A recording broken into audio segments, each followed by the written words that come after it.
Məni maşına mindirdilər və şiddətlə əlimdən telefonumu aldılar. Elə bil maşına minəndə iki şəxs, yəni həm sağ, həm sol tərəfimdə oturub, onlar əlimi sıxırdılar.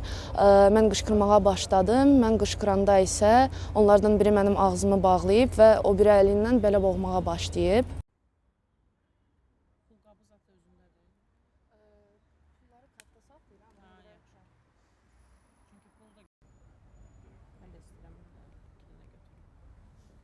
Onsuz da öyrəncəlisən belə.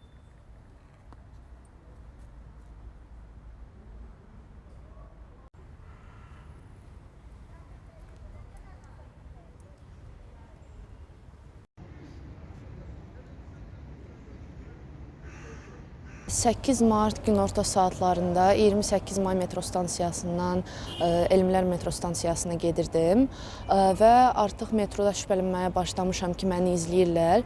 Çünki bir neçə gün, yəni 8 Martdan əvvəl də izlənməni hiss edirdim.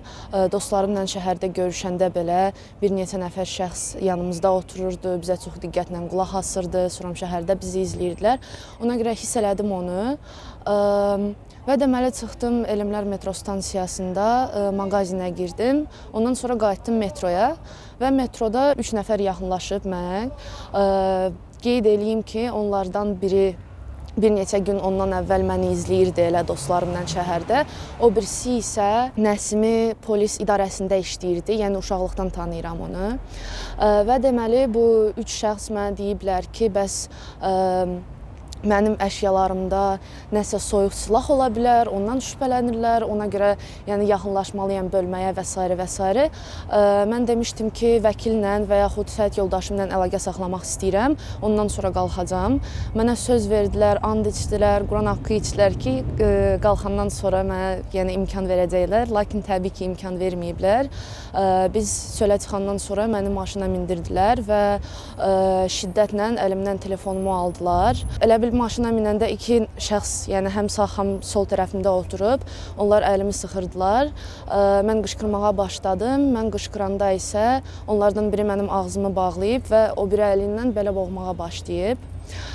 Belə telefonumu əlimdən aldılar və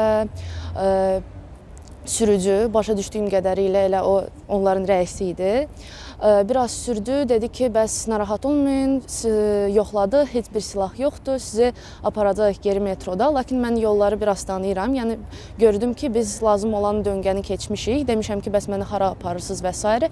Yenə də eyni şey deyirdik ki, yox, biz sizi metroya aparırıq. Lakin bir yarım saatdan sonra yeni Yasamalda yerləşən 29-cu polis bölməsinə çatmışıq. Sonra otağa girdik. Bu vaxt ərzində narahat olan dostlarım mənə zəng eləyirdilər. Və deməli bu polislər mənə dostlarım zəng eləyəndə telefonun şəklini çəkirdilər, yəni baxmağa ki, kim zəng eləyir. Məndən şifrəmi istəyiblər, telefonun şifrəsini, lakin vermədim və ondan sonra bütün əşyalarımı, həmçinin telefonumu aparıblar. Ümumi olaraq 5-6 saatdan sonra buraxılmışam. Bu vaxt ərzində mənə sorğuluyurdular. Bəs sən aksiyaya gedirdin, söz azadlığı, qadın azadlığını istəyirsən. Sonra demişdilər ki, bəs səndən başqa kim qoşulacaq və s. Lakin mənim planlarım, aksiyaya getmək planlarım yox idi. Yəni gedirdim, şəxsi işim idi, gedirdim elmlərə. Lakin aksiyaya qoşulmaq istəsəydim belə, təbii ki, bütün baş verənlər qanunsuzdur. Belə, ondan sonra təxmini saat 8-də sərbəst buraxılmışam, lakin mənim bəzi şəxsi əşyalarım orada qalıb, həmçinin kifayət qədər bahalı nauşnikim. Ümumi olaraq belə.